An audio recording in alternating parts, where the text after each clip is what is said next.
Thank you for the introduction, and thank you for having me here today. What Helly said earlier about working on something that you love and passionate about really resonated with me. And I give that recommendation to all of you to find something that you love and are passionate about, because that's the only way you will shine and you will go above and beyond. And so for me, what I chose to put on my personal roadmap is to find a way to use technology for good. And specifically, right now, I want to see how I can help make a difference in the climate crisis that we're all living in.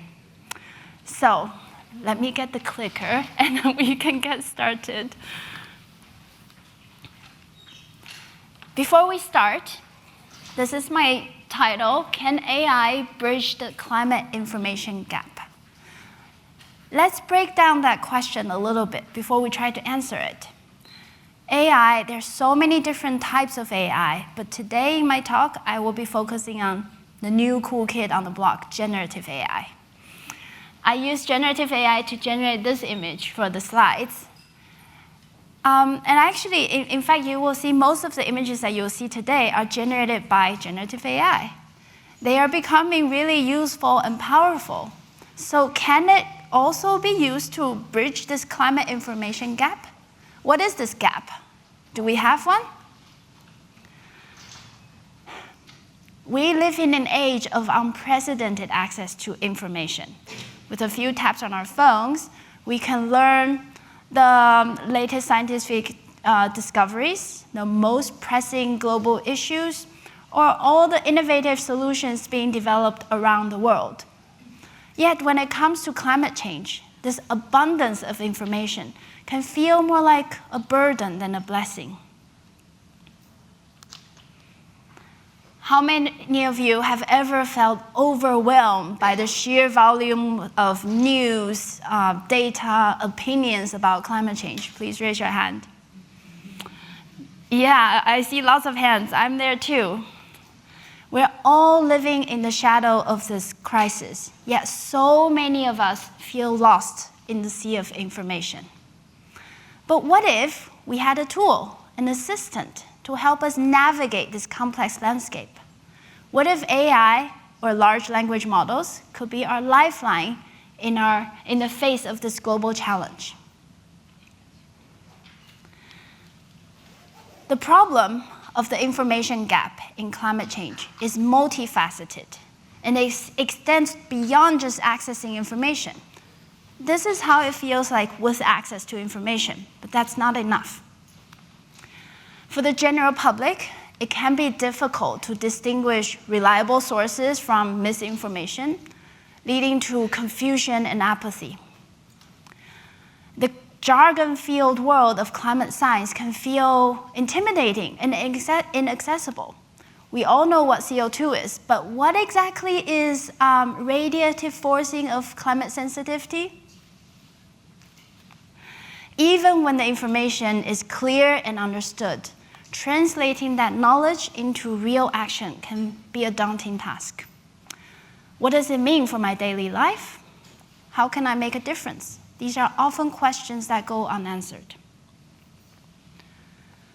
Policymakers, their job is to translate the latest scientific understanding into actionable policies. While the scientific evidence is often crystal clear, the challenge lies in developing and implementing actionable policies that not only address the complexities of climate change, but also resonate with the diverse communities and their unique needs. That's a tough job. Even for scientists who are at the forefront of climate research, struggle to keep up with the rapid pace of new discoveries and data. For example, the latest IPCC report was built on more than 14,000 scientific papers. And that number has further increased tenfold in just the last few years. The scientists need help. They need tools to help them access, synthesize, and apply their findings. Equally important, they need help communicating their research to both policymakers and the general public, thus bridging the gap between scientific understanding and actionable solutions. This is where generative AI enters the scene. Let's take a look through a hypothetical scenario to see how generative AI might be our lifeline in the information flood. Let's see how we harness the power of generative AI for evidence synthesis, research summarization, and supporting decision-making. So let us now step into the shoes of a scientist. We have a scientist, let's call her Dr. Sarah. She's a lead author for the next IPCC report. Now, she is facing the daunting task of having to synthesize insights from hundreds of thousands of research papers. Let's take a pause there and imagine what that means. Imagine you have a question and you were trying to answer. How long do you think it will take you to find the most relevant 100 paper out of this hundreds and thousands? Even once you've identified them, how long would it take you to read through the abstract of this 100 and understand the key findings of them? Dr. Sarah is brilliant, but even the most brilliant minds have their limits. So, Dr. Sarah logs into a secure AI platform that is designed specifically for climate research. She enters the question she's trying to answer. Let's say she wants to find out what are the latest findings of the impact of deforestation on carbon emissions. This AI, trained on the vast corpus of climate literature, quickly scans through these hundreds of thousands of papers, filters out irrelevant ones. It identifies the relevant studies, their key findings, and summarizes the complex data into concise sentences. The AI doesn't stop there. It cross-references between multiple studies and identifies areas of agreement and disagreement. It even identifies gaps in the research where scientists could potentially do further research on. Dr. Sarah is presented with a detailed report, a distilled essence of these hundreds of thousands of papers, and all tailored to her specific question. She now dives deeper and explores the controversies and the trends identified in the paper. So the AI didn't replace Dr. Sarah's expertise, it amplified it. It freed her from the tedious task of having to manually combing through data and allows her to spend her time on the important stuff. And that is analysis, interpretation, and drawing meaningful conclusion. With the help of generative AI, Dr. Sarah can complete her work more efficiently, effectively, and with a greater degree of confidence. Amazing! But are we done? Let me ask you a question. On a scale from 1 to 5, with 1 being not at all and 5 being completely, how much would you trust this AI system to give you accurate and reliable information about climate change? Please raise your hand with your score. Thank you. I see a range of responses, but mostly around 1 or 2. Yeah. So your responses highlight a crucial point: trust.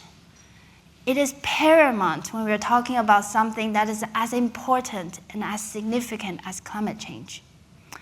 While the potential of this technology to transform the way we process and understand information is super exciting, we must acknowledge that this technology has its challenges. So most of the challenges that we'll now talk about are not actually specific to climate change. They apply to generative AI in general, but I believe that the consequences of not addressing these challenges is more profound and more significant in climate change, where we use that data and that understanding of information to determine our actions, and that leads to real-world consequences. What are the challenges? Climate change is a dynamic issue. New data emerges constantly. So LLMs need to be updated regularly to stay accurate and reliable over time. This requires robust systems for data collection, verification, and integration into the models. Second, regional variations. Climate change impact varies dramatically across regions. So LLMs need to be really trained on diverse data sets and take the local context into account when it tries to make recommendations, provide insights to specific regions. Black box problem. LLMs are often referred to as black boxes because it's kind of hard to understand why it generated its outputs. This lack of transparency can lead to errors that go unnoticed, especially when dealing with complex and nuanced issues like climate change. Beyond these technical challenges, these models can sometimes generate outputs that sound plausible, but are factually incorrect or nonsensical, a phenomenon called hallucinations. In the context of climate change, where accurate information is paramount for sound decision-making, these hallucinations pose a significant risk. And imagine today's models are generating these hallucinations in a kind of obvious way, so we can still see it, we can laugh at it. But one day, we may cross that line where its hallucinations are subtle, but it might perpetuate some biases, it might generate new ones, and it might cause people to make a decision differently. And that can be dangerous. While LLMs are powerful tools, they're not a replacement for human expertise and judgment. We need a human-in-the-loop approach, where humans work alongside LLMs to interpret results, validate findings, and ensure ethical and responsible use. It's crucial that we remain vigilant in identifying and correcting any hallucinations so that we can ensure that the information generated by these models stay accurate, trustworthy, complete, and they're there to empower rather than mislead climate action efforts. So I want to spend a little bit more time on this last point of having humans working collaboratively with LLMs, because this is my area of research, and I believe it is super, super important. Scalable oversight.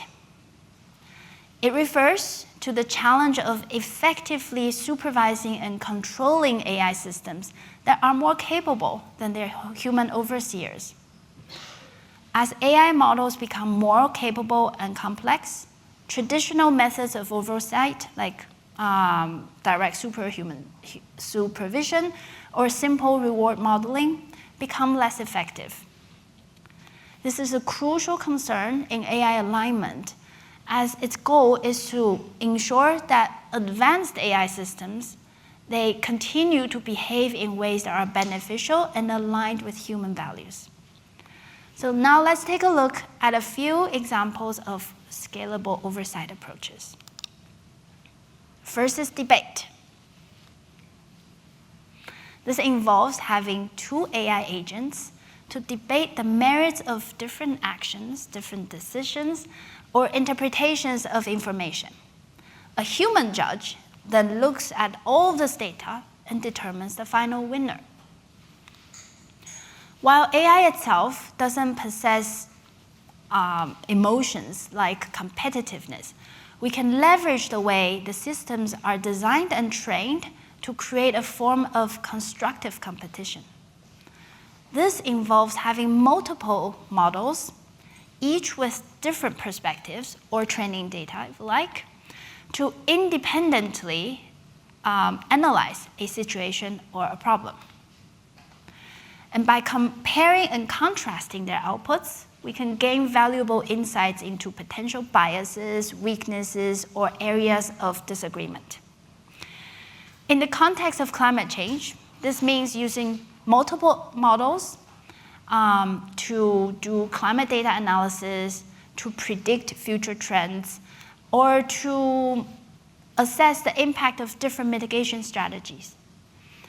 And then by combining their outputs, we can arrive at a more comprehensive understanding of the complex issues at hand, and that better understanding can lead to more informed actions.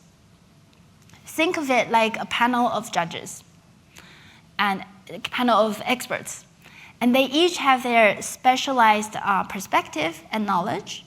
By bringing them together to work on a problem, we can arrive at a more nuanced and robust solution. It's the same with LLMs. By bringing multiple models together to work in a collaborative but independent manner, we can harness their collective intelligence to better understand and tackle the complex challenges of climate change. Another approach in scalable oversight is AI assistance. So this involves using one AI model to help us evaluate the behavior of another AI model. Imagine an AI trained to explain the complex inner workings of a different AI model. A bit like having a translator help you decipher a foreign language. This could unlock new levels of transparency, allowing us to understand why AI has made a specific decision or prediction. AI assistance also has the potential to pinpoint potential risks or weaknesses in a model. It can also point to weak gaps in the training data or potential biases or where it might be incomplete. While promising, this AI assistance also has its caveats. The very power of AI's explanations can be a double-edged sword. When it's too convincing, this can lead to blind trust and biases in human judgment. So in my own research, where we try to create the best AI assistance possible, but obviously it itself can also be flawed, self-contradictory, or some other form of problem, but it's always very fluent and very convincing. So when we show that assistance to human judges, very often the humans just trust it, believe it blindly. So it's definitely not a solved problem, but it has huge potential, because when you have perfect assistance, you could feed that back into the model, and the model could learn from its own assistance. And we can do this data flywheel to get to a better and better model. But first, we need to have perfect assistance. And how do you get there? That's where we need more researchers. Another approach of scalable oversight is iterated amplification.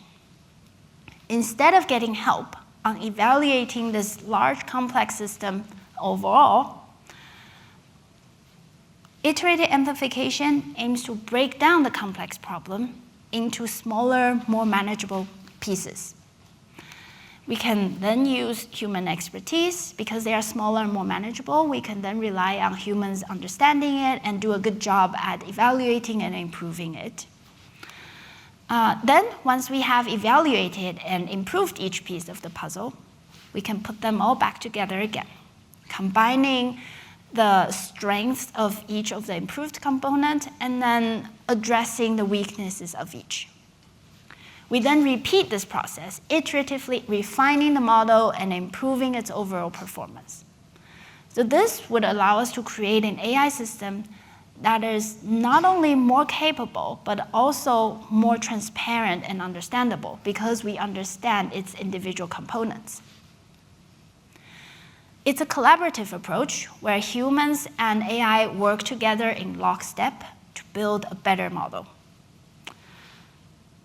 These approaches, debate, AI assistance, or iterated amplification, or perhaps a combination of them, are just the tip of the iceberg in scalable oversight research. However, research alone is not enough to build the systems that we want to build for the good of the world. It means prioritizing key principles in AI development and deployment. Human oversight. AI is a tool, not a replacement for human judgment. So as the models get more capable and more complex, we need to use scalable oversight approaches to keep humans in the loop and to continue to build models that we can trust and are aligned with our values. Data quality. I guess I don't need to convince this audience that this is paramount. Only good data can produce good models and good outputs. So we need to continue to find good data that are not biased, that is as complete as possible, that is as diverse as possible. One interesting bias that a colleague of mine pointed out was all the training data we have are from the past. What about the future? That is a bias in itself. So, next is transparency and explainability. So we need to develop methods to make LLM outputs more transparent and more understandable. So I believe only with this transparency that we can begin to trust their outputs more. Ethical considerations. As we embrace AI, we must prioritize fairness, equity, and inclusivity so that everyone has the same access to this technology. By prioritizing these principles, we can ensure that AI truly becomes a force for good in the fight against climate change. Let's think about Dr. Sarah again. Imagine if you were Dr. Sarah. What would it take for you to give this AI system a 5 out of 5 trust score? It's not just about the sophisticated algorithms. It's the quality of data that goes into training the models, the transparency of its processes, and the vigorous human oversight that goes into ensuring its accuracy. We're not there yet, but I believe the strides we're making in AI development today are bringing us closer to a future where we can trust those answers. Let's remember that climate change is probably the most important problem of our generation. We need every tool at our disposal. AI is not a silver bullet, but it does offer us a powerful new lens through which we can view this challenge. Sometimes in my day-to-day work, I wonder if I'm making a real difference.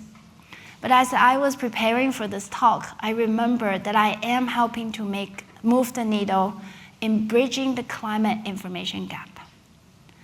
Let us all work together as data scientists, as policymakers or policy influencers when we vote, and as climate scientists, so that we can build a system that we can trust, help us, all the Dr. Sarahs out there in the world, to address this climate crisis and have the system help us go to a more sustainable future. Thank you very much.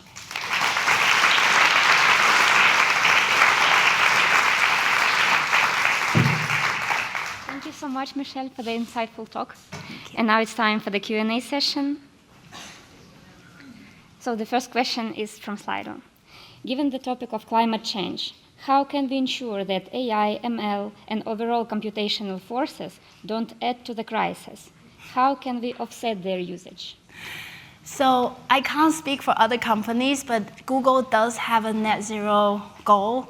Like all of our data centers are using renewable energy, and so at least we're not adding to it. But it's a great question, and it's for all of us to think about, and perhaps we can influence policies on machine use. Maybe perhaps there's carbon tax on the use of this technology. There are perhaps other ways that we can kind of figure that out. Yeah. Thank you. And the next question is, isn't the bigger challenge that lots of research is false and insignificant, and LLM can't scientifically distinguish good or bad papers? I think LLMs can help us categorize research into these are the findings that lots of research papers agree on, and this is a set of papers that perhaps there's fewer agreement, right? And by comparing and contrasting, of course, there are always researchers out there they have findings that disagree with the mainstream. And so I think LLMs, we need to think of it as a tool. It can help us accelerate the process of having to go through all this data manually. But once you're presented with multiple piles of different papers and their summaries, it is up to a human judge to look through them, make sense of them, and then see, oh yeah, that study, it does contradict it, but it's flawed in its experimental setup, or this way or that way. It is up to the human judge. Thank you very much. And now we do have a question from the audience, please. That was exactly my question, so I will pass it on to the next person.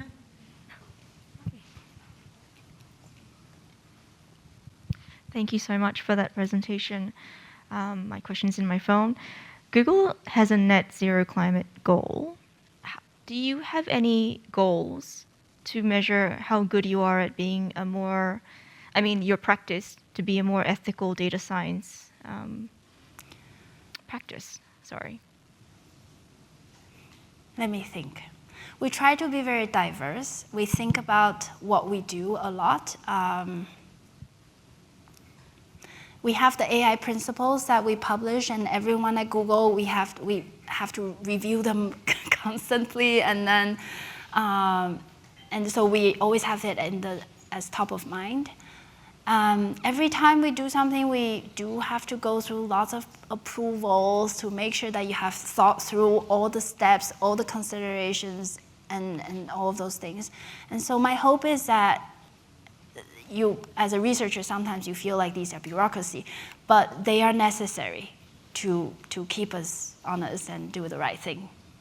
Yeah. Oh. Another question, please. Hi. Oh yeah. Hi. Thanks for the talk. Just curious, with your research or project, what kind of product do you want to turn this research into? Is it to supply like an LLM model to, for example, like power generation industry, or who are participating in climate reduction, whether it's governments, NGOs, or private sectors, to really use it and validate their research? I think it's really the three groups of users I mentioned. It's the public users, and it's the policymakers, and the scientists. And so I think the outline the storyline that I told about Dr. Sarah, that is really something I would love to have scientists use and become more efficient, more effective. But scientists don't trust LLMs today, and it's completely understandable. And so we need to get to a place where, I'm hoping that my research will try and bridge these gaps, and the scientists will feel more confident about using it. And actually, in fact, perhaps I would like them start using it before the tool is ready, so that all of their feedback, their human critiques, they would feed back into training the model to actually create better critiques and AI assistance. And for the general public, we have Google Search, right? That could be a great venue. So every time that you ask about climate change, instead of giving some generic answer that is kind of high level and not really tailored to anyone's personal use case, trying to change their lifestyle or anything that can resonate with them, maybe these questions would go to a model that is trained, powered by the research that we're doing to provide that more accurate, reliable, and complete answer. Thank you. We have another question, yes?